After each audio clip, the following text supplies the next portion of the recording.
সব প্রক্রিয়া শেষ হলেই সাবেক পুলিশ প্রধান বেনজির আহমেদ এবং এনবিআর কর্মকর্তা মতিউর রহমানের বিরুদ্ধে মামলা হতে পারে।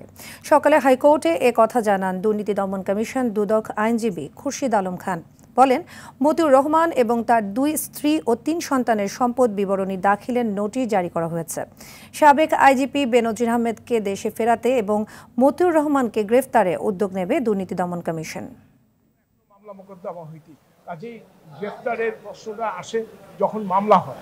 অনুসন্ধান কার্য আমরা পর্যায়ক্রমে যা যা করার সবই করছি। যেমন মতিউরের ট্রাভেল ব্যান দেওয়া হয়েছে, তার স্ত্রীর বিরুদ্ধে ট্রাভেল ব্যান দেওয়া হয়েছে। স্ত্রী আবার ট্রাভেল ব্যান ভ্যাকেটের জন্য মেট্রো সেশন জাজে আবেদন করছেন। মেট্রো সেশন জাজ সেটা আগামী 27 জুলাই দিন ধার্য করেছে। কাজে প্রত্যেকটা আইনি প্রক্রিয়া একটার পর একটা ধারাবাহিকভাবে চলতে থাকবে।